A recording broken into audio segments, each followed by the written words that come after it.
Sebenarnya universitas itu apa sih? Apakah hanya sekedar pabrik gelar? Apakah pendidikan dan pengadaannya itu hak bernegara? Atau cuma komoditas ekonomi saja?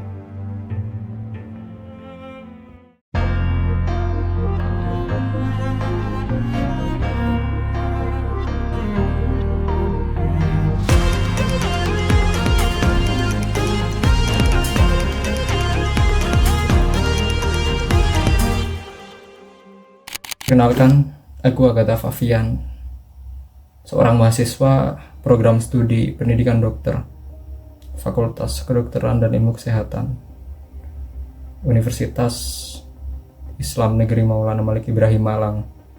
Aku sekarang udah nempuh semester 5 dan di sini aku menjawab tantangan dari Bung Ferry. Terima kasih atas kesempatannya. Terima kasih bila ditonton. Dalam video esai ini, aku ingin membawa tema utama berupa kritik untuk universitas. Kritik di sini tidak hanya dimaksudkan dengan tujuan negatif, yaitu cuma mencari kesalahan aja, enggak. Namun kita bersama berusaha lebih jauh untuk memahami, menafsirkan, dan menilai lebih dalam masalah-masalah apa aja yang terjadi di dalam kampus atau universitas.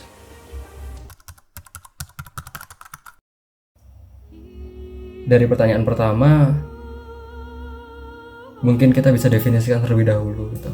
Universitas itu apa? Agar kita bisa membayangkan wujud idealnya.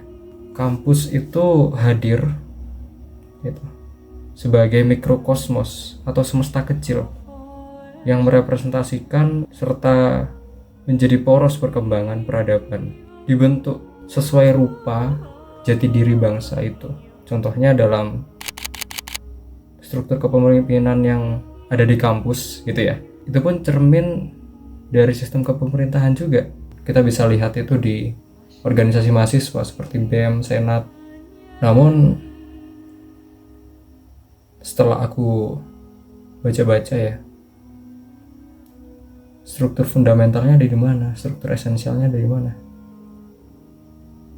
Aku coba cari beberapa artikel tentang universitas pertama yang ada, seperti Akademia di Yunani atau Al-Qarawiyyin.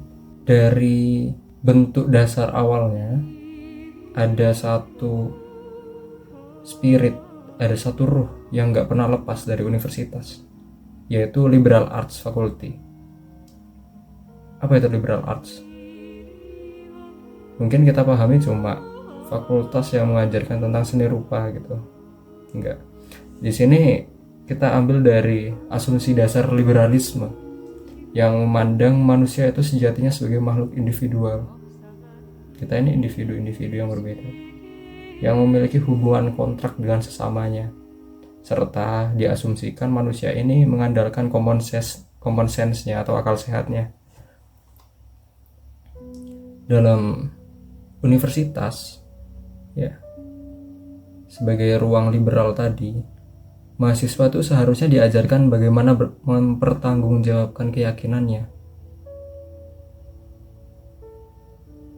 Keyakinan yang dapat kami pertanggungjawabkan gitu adalah pengetahuan.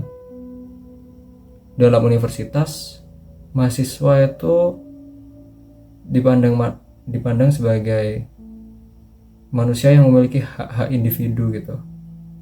Dan dalam ruang liberal ini, idealnya itu muncul ketidaksepakatan akan keyakinan tadi gitu. Oleh karena itu muncul toleransi sebagai norma dalam bermasyarakat gitu, serta hak individu itu harus dilindungi bersama gitu, bahkan oleh negara sekalipun, serta dijunjung tinggi. Sesimpel hak untuk berpendapat dan mengemukakan pendapat itu, bahkan pendapat yang kontroversial sekalipun, mengacu dari hak individu ini akan melahirkan yang dinamakan meritokrasi. Apa itu meritokrasi? Meritokrasi dari kata merit dan kratos. Merit dari bahasa Latin meritum, yang artinya jasa atau kemampuan, atau apa yang pantas didapatkan. Kalau kratos dari bahasa Yunani yang kita tahu dari arti kekuasaan atau pemerintahan ya.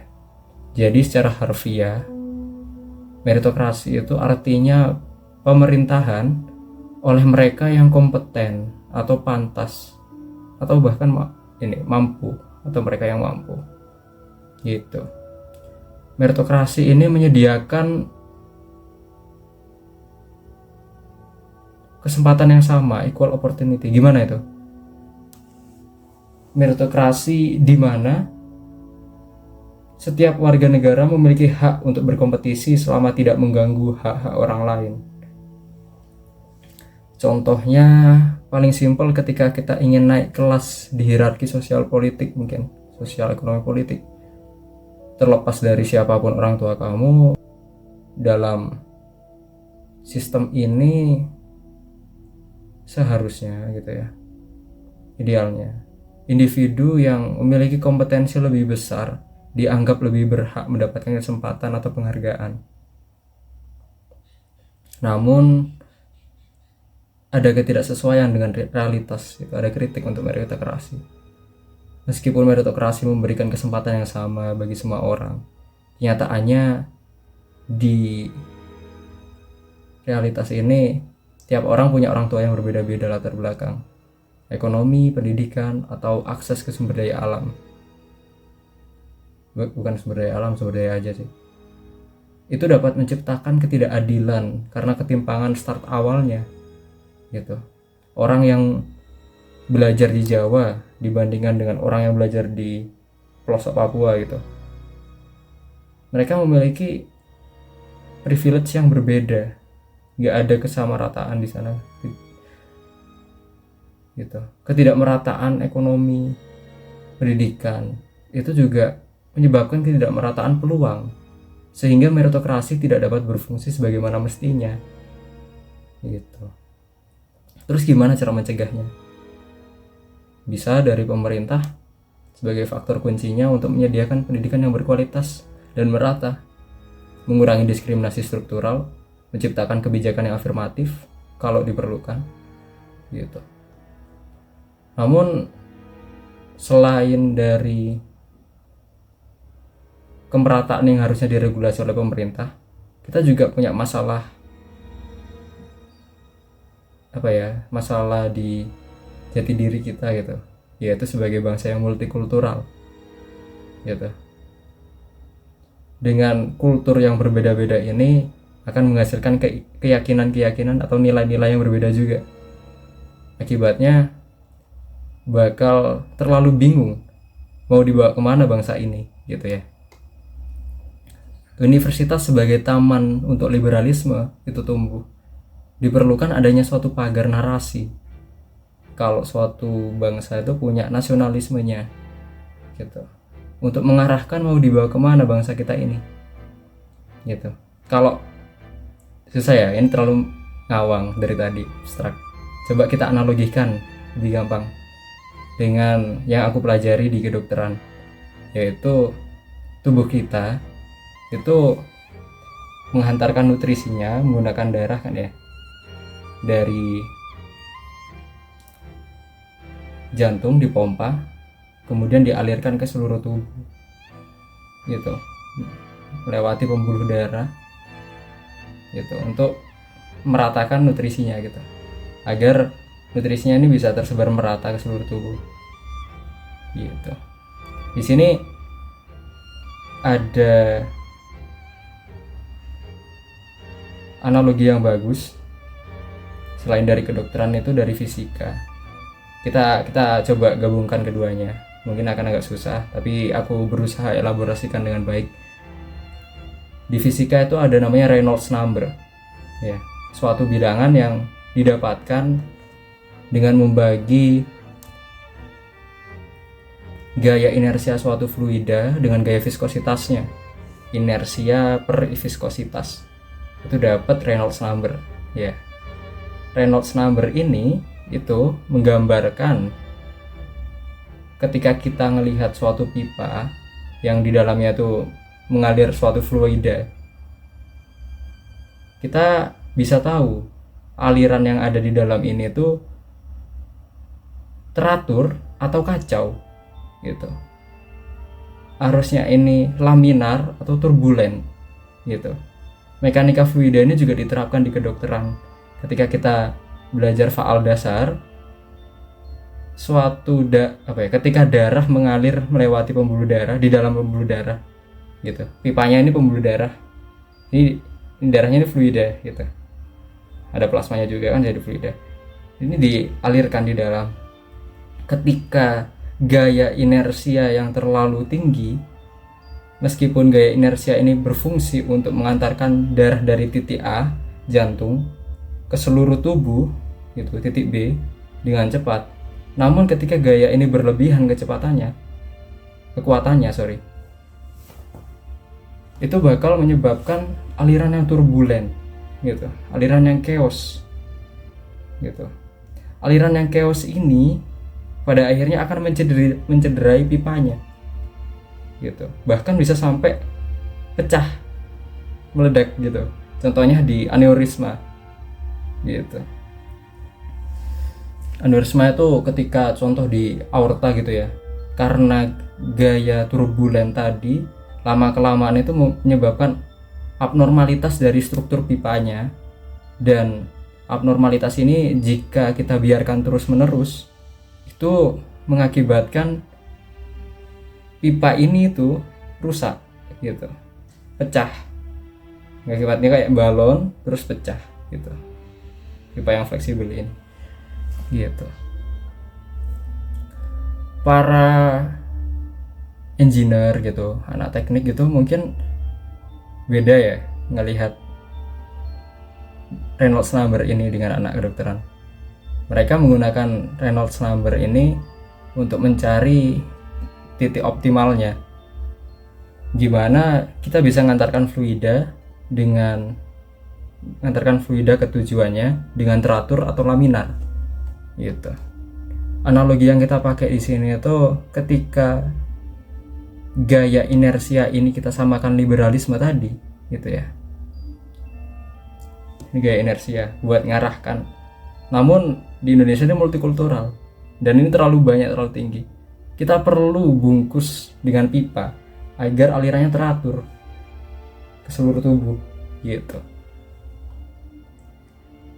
Narasi ini juga harus dibungkus dengan jati diri yang kita ketahui gitu, dan mau dibawa kemana, harus ada efikasi gitu. Dari tadi kan bahas tentang meritokrasi, liberalisme dan nasionalisme. Kita geser ke liberal arts faculty dalam pandangan atau dikotomi ilmu yang berbeda itu gimana. Liberal arts itu mungkin kita artikan kayak sebuah fakultas yang mengajarkan seni rupa gitu ya, tapi mencakup seni gitu. Tapi liberal arts sejatinya itu gak hanya mengajarkan itu aja gitu. Dia itu mencakup disiplin ilmu yang luas kayak filsafat ya, STEM, sosial, seni, humaniora gitu. Tujuannya bukan mencetak para teknisi gitu, namun para akademisi, para orang-orang yang sadar dan kritis gitu. Kita ambil tadi dari keyakinan yang kita pertahankan ya, pengetahuan. Orang-orang yang mempertahankan keyakinannya, mempertahankan pengetahuan itu. Pengetahuan yang diakses oleh memori, persepsi, dan nalar. Kayak yang dijelaskan Immanuel Kant, di sini kita dikotomikan jadi dua. Pengetahuan a priori, kayak prinsip-prinsip moral, etika, itu dipelajari di fakultas seni, filsafat, humaniora. Sedangkan pengetahuan a posteriori atau empirik gitu, itu pengetahuan akan segala sesuatu yang bisa diindrakan diobservasi gitu. Itu diajarkan oleh ilmu alam dan turunannya gitu. Dalam lingkup universitas, mahasiswa tuh harus diajarkan tentang meritokrasi, hierarki berdasarkan performa akademik. Hierarki ini bukan berdasarkan cuma kuantitas aja, namun kualitas. Di negara-negara yang maju, negara besar, riset dan akademisi itu selalu dijadikan landasan kebijakan, atau seenggaknya ada apresiasi gitu, atau usaha insentif untuk mengintegrasikannya. Akademisi itu harus bersuara ketika krisis terjadi, memberikan jawaban kepada para masyarakat yang bertanya, serta kebebasannya harus dilindungi 100%. Aku coba ceritakan di awal tadi, aku ingin membawa ini lebih lanjut ke sikap kritis kita. Masalah fundamentalnya di sini aku bagi jadi 3 masalah besar yang terjadi. Yang pertama, masalah krisis meritokrasi dan integritas budaya sains yang ada di Indonesia. Yang kedua, universitas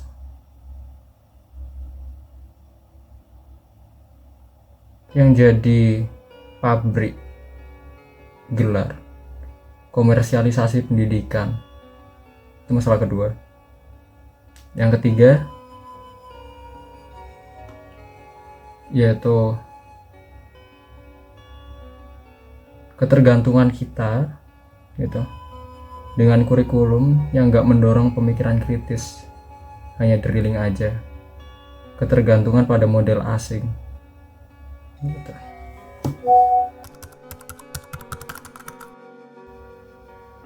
Masalah pertama,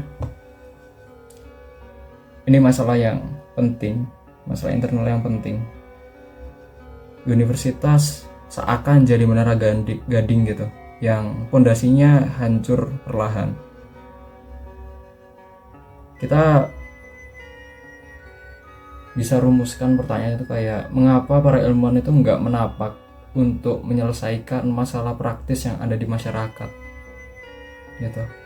Ini sebuah kritik terhadap universitas karena kurangnya praksis yang ada. Pengetahuan dan teori itu harus menyatu dengan aksi nyata untuk perubahan sosial. Namun faktanya hasil riset kita itu lemah diseminasi gitu, bahkan nggak menyentuh publik. Hasil riset kita itu berhenti di pengarsipan, di perpustakaan gitu, cuma sekedar jadi paper aja. Itu yang pertama. Yang kedua, mentalitas sektarian yang nggak mau menyeberang ke disiplin ilmu lain. Dengan mentalitas ini kita cuma fokus ke disiplin ilmu kita aja, padahal masalah yang ada itu perlu pendekatan interdisipliner atau bahkan multidisipliner. Yang ketiga, tidak ada kelanjutan berupa praksis tadi dan pengujian, dan penelitian hanya berujung pada sitasi kutip-kutip para disitasi gitu.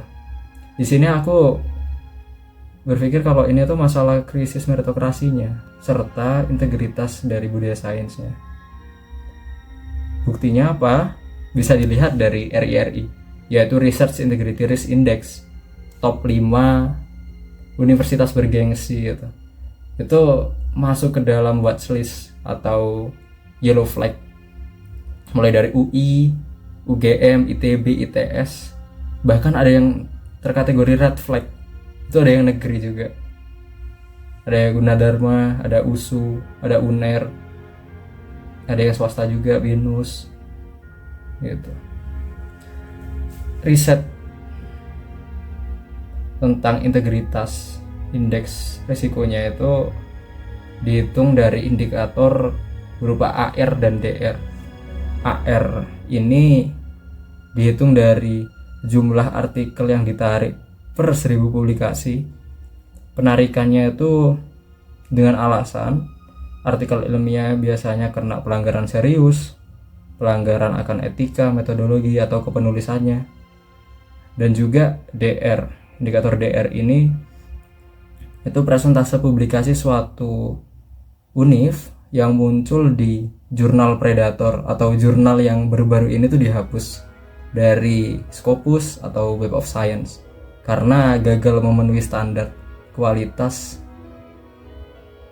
penerbitan gitu. Indonesia sendiri tuh belum punya kampus yang masuk kategori normal hijau gitu atau putih tanpa masalah gitu. Masih beresiko tinggi kayak di kategori red flag tadi dan yellow flag. Aku pernah diskusikan ini juga ke dosenku. Masalah ini sebenarnya gimana sih? Asalnya di mana gitu, Pak, Bu? Dan seringkali menemukan jawaban yang sama karena tekanan ekstrim bagi para peneliti. Kemudian aku coba telusuri lebih jauh gitu, tekanan apa ini? Ada istilahnya tuh publish or perish. Di sini tuh ketika seseorang dosen atau seorang peneliti researcher gitu yang jarang banget menerbitkan artikel itu malah teropres oleh sistem, karirnya nggak bisa bertahan, pendanaan penelitiannya dicabut, reputasinya menurun gitu. Sejak kapan itu? Aku coba telusur lebih jauh dan ada di kesimpulan kerja-kerja riset itu mulai dikuantifikasi untuk terus menerbitkan karya ilmiah gitu. Sejak kuantifikasi ini tuh muncul suatu fenomena gejala-gejala di mana peneliti itu cari jalan pintas. Contohnya dalam plagiarisme, predatory jurnal gitu, menerbitkan ke jurnal yang abal-abal. Terus ada kasus tentang penerbitan yang diakomodasi oleh perusahaan gitu, kayak pabrikasi makalah, istilahnya tuh paper mills, bahkan perjokian untuk S2 dan S3 gitu. Tekanan ini nggak cuma ada di Indonesia aja, ternyata juga ada di ini tuh isu internasional juga gitu, karena kita cuma mengandalkan matriks kuantitas aja untuk publikasi tanpa melihat kualitas papernya. Padahal kualitas paper yang ditinjau dengan ulas sejawat atau peer review itu kalau aku lihat itu seakan tergerus gitu di Indonesia. Di Indonesia masih sangat kurang untuk memastikan kualitas, keaslian, dan validitas dari suatu penelitian. Koreksinya itu juga harusnya ada dampak positif gitu, dimana kita juga membangun ekosistem penelitian yang konstruktif gitu, ada reputasi sejawat di situ.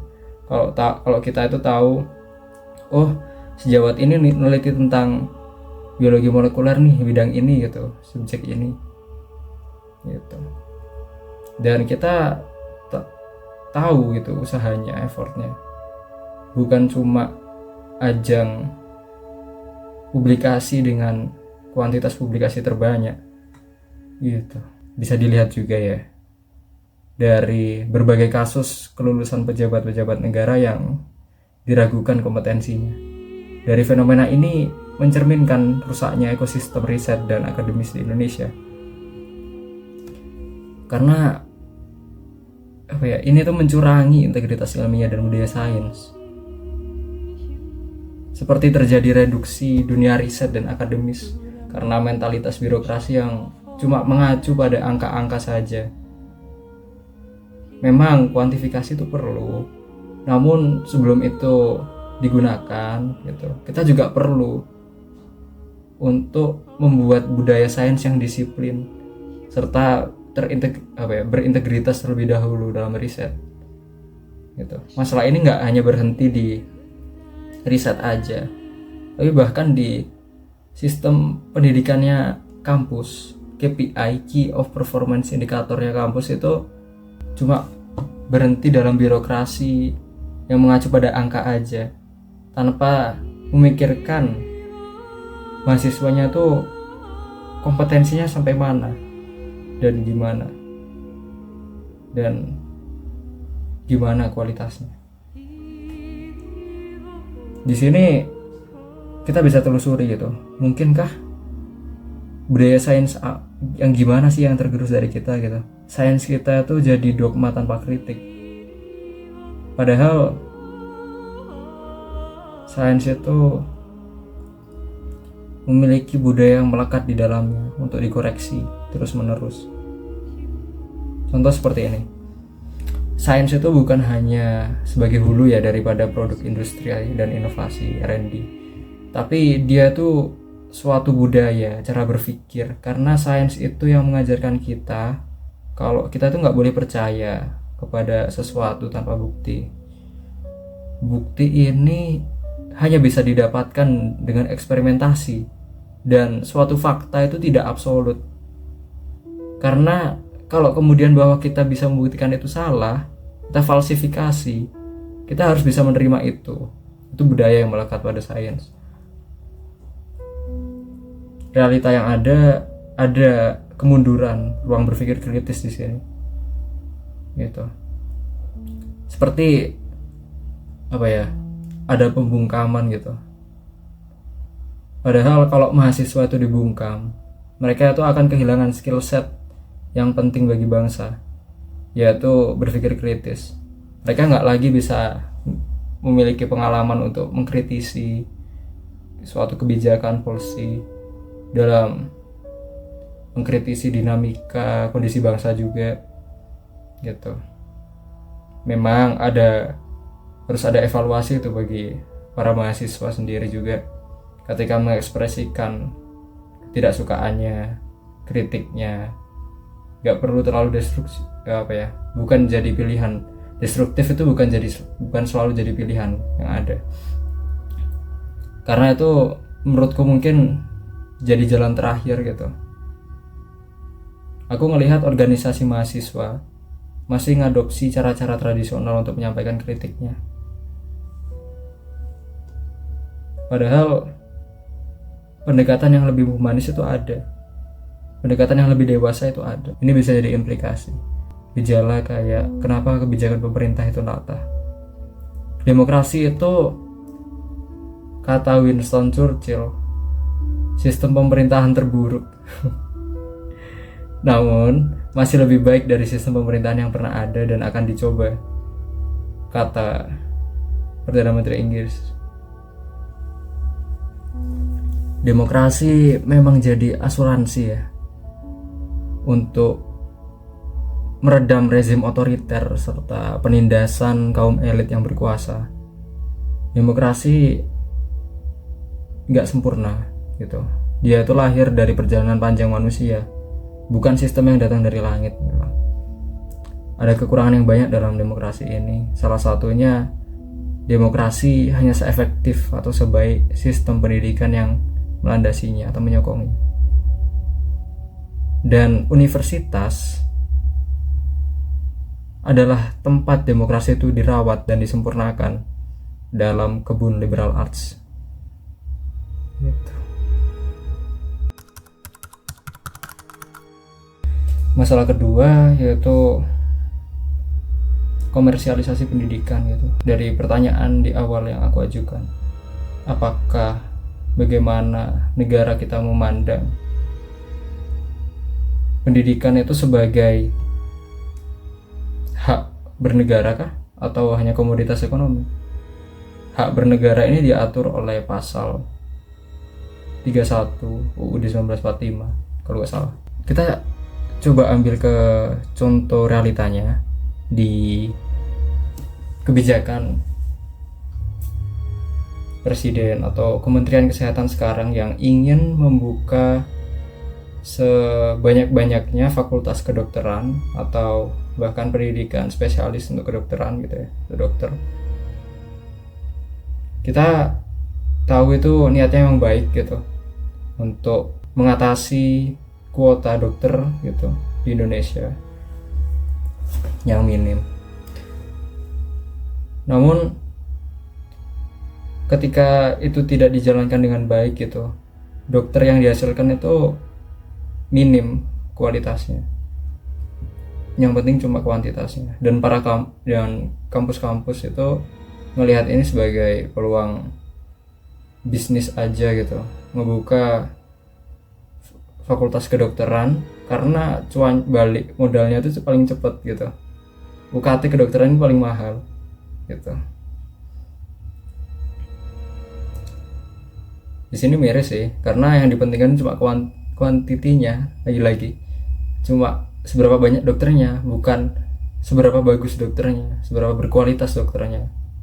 Karena dampak yang dihasilkan itu bakal terjadi di masa depan gitu, ketika dokter-dokter ini malah menyalahi kode etik gitu, malah melanggar hak asasi manusia, malah nggak terbentuk akhlaknya gitu.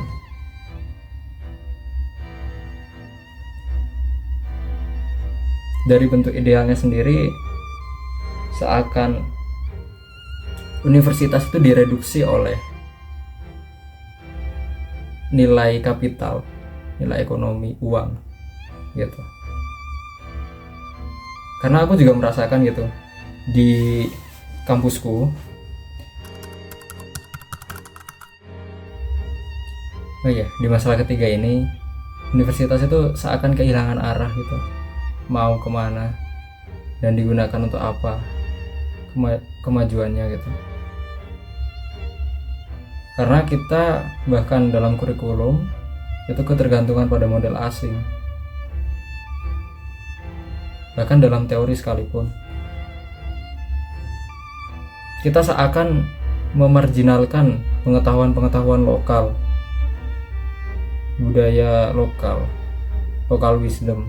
Mungkin nggak semua local wisdom itu wisdom ya, bijaksana, namun kita bisa ambil dari situ gitu, ambil dari dalam, tunjukkan keluar bahwa ini juga memiliki prospek gitu. Karena merasa kurikulum yang ada sekarang itu tidak mendorong pemikiran kritis sama sekali, dimana kelas itu cuma hadir dan mendengarkan guru bermonolog. Itu ruang kuliah yang aku rasakan. Padahal seharusnya timbul dialektika di sana, perdebatan di sana, percikan-percikan ide di sana gitu, tabrakan pandangan, tabrakan ide gitu.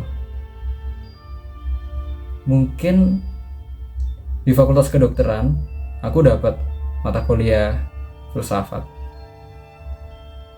namun aku kurang merasakan ini habis aku belajar filsafat itu aku dapat apa, aku kurang merasakan itu. Padahal filsafat di sini tuh punya utility yang penting, fungsi yang penting gitu. Dia ini filsafat membebaskan kita dari fixed mindset, membebaskan kita dari dari si paling tahu gitu. Berfilsafat itu artinya menyadari bahwa proses mencari tahu itu ternyata lebih penting ketimbang menjadi yang paling tahu gitu.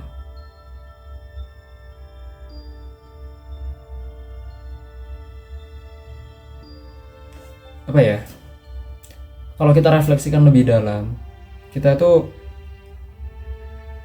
punya kekayaan yang besar gitu sebagai negara, tapi itu bukan narasi narsistis aja gitu. Oh, aku ini kaya, aku ini besar. Enggak berhenti di situ dong. Dari kekayaanku ini, apa yang bisa aku keluarkan gitu? Apa yang bisa aku hasilkan? Dalam pemikiran kah, teori kah, produk kah, gitu.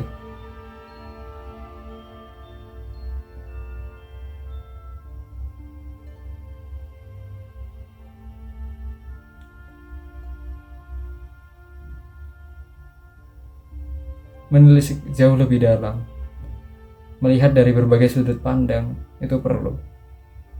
Dari masalah pertama, aku membahas tentang mentalitas sektarian ya, ketika kita itu cuma mengkotakkan diri dalam disiplin kita aja. Padahal masalah yang ada itu perlu penyelesaian multidisiplin, multidimensi bahkan. Contoh yang paling konkret seperti masalah resistensi antibiotik di kedokteran. Ini bukan masalah yang cuma diselesaikan oleh dokter aja. Ada peran pasien di sini juga, gitu ya. Ada peran dokter hewan juga bahkan, gitu.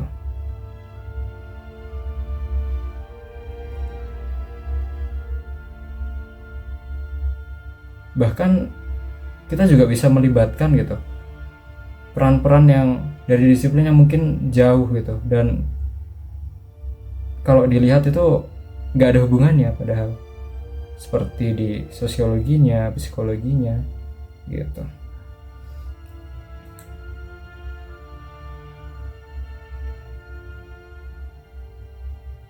Seakan di universitas itu seakan linearitas ini dipandang jalur optimal gitu untuk menunjang karir gitu. Padahal problem yang kita miliki sekarang itu nggak mesti linear dengan disiplin ilmu kita gitu.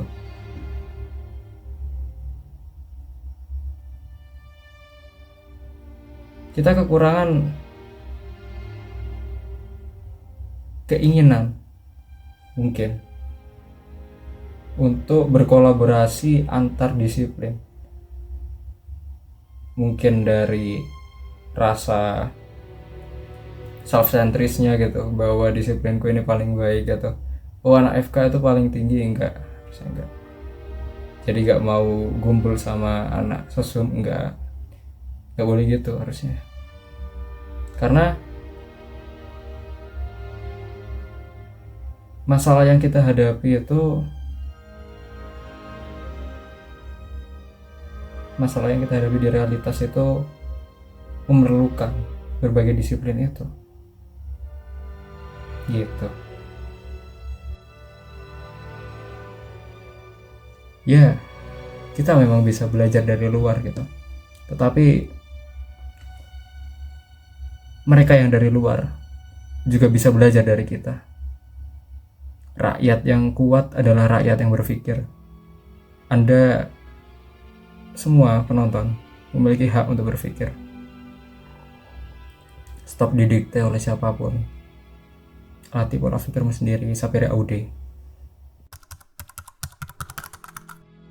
Solusi yang aku tawarkan di sini tuh mungkin mudah diucapkan tapi susah untuk dilakukan ya. Dengan pandangan di game teori itu, ketika seorang yang minoritas gitu mau tetap berpegang teguh pada prinsipnya gitu, tetap jujur, tetap berintegritas gitu, itu pasti banyak godaan ketika lingkungannya, ekosistemnya itu destruktif, buruk, pasti akan ikut-ikutan. Daripada aku tetap berintegritas kayak gini dan ini menyusahkan diriku, aku ikut-ikutan ke sistem yang udah rusak aja sekalian. Itu birokrasi yang ada sekarang. Dan solusi yang aku tawarkan itu untuk orang-orang yang merasa dan sadar akan ini. Kita berkumpul, kita diskusikan bersama untuk membentuk suatu ekosistem baru, ekosistem yang konstruktif gitu, yang kita tempatkan Indonesia sebagai laboratorium dunia, sebuah taman Firdaus untuk progres, perkembangan ilmu pengetahuan.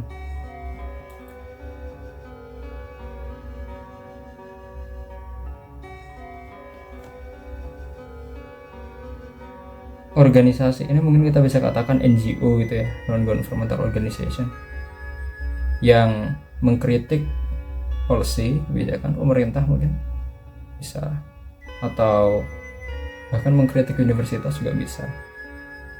Jadi researcher itu nggak hanya berhenti ke orang yang cuma jadi akademisi di universitas, tapi bisa dari expertise yang baru mulai berpetualang. Kalau aku analogikan itu kayak guild petualang gitu. Organisasi ini kayak sistem regulasi di guild petualang, yang petualangnya itu sebagai akademisi atau researchernya mengarungi luasnya pengetahuan yang ada gitu, menjelajah kemanapun itu. Dan di sini guild petualang ini itu membantu menyediakan medium perkembangan bagi para adventurernya, bagi para petualang pemulanya, bahkan veterannya bahkan gitu. Untuk solusinya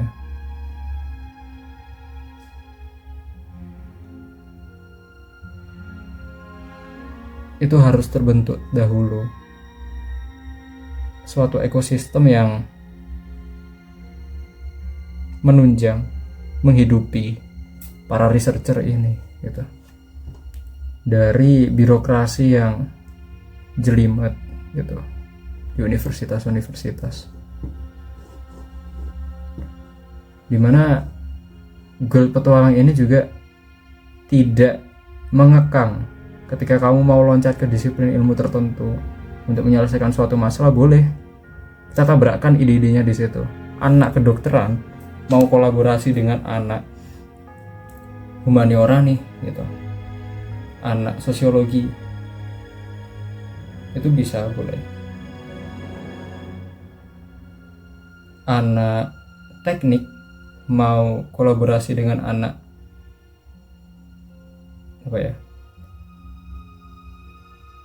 anak psikologi gitu, boleh gitu.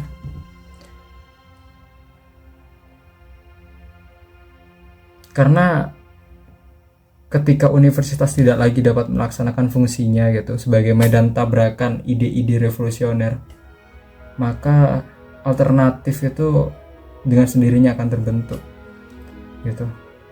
Ini bisa dilihat dari sejarah di revolusi Prancis pada awalnya, dari domino-domino efek yang ada ketika ada opresi gitu, bukan opresi juga, ketika munculnya penny university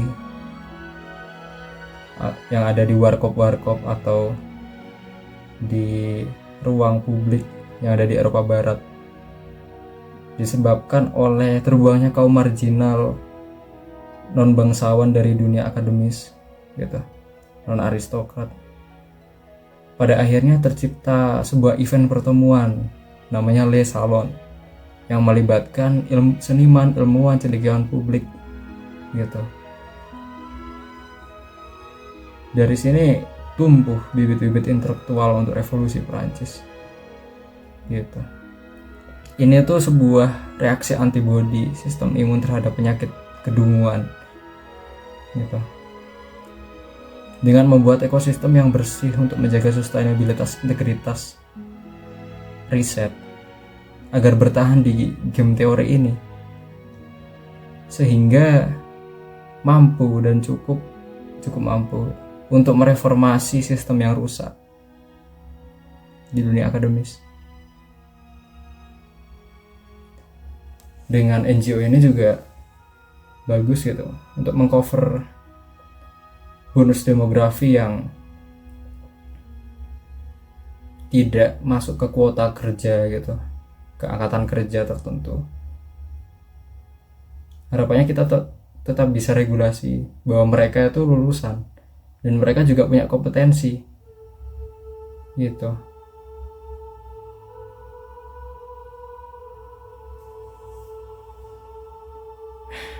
Sekian, bisa.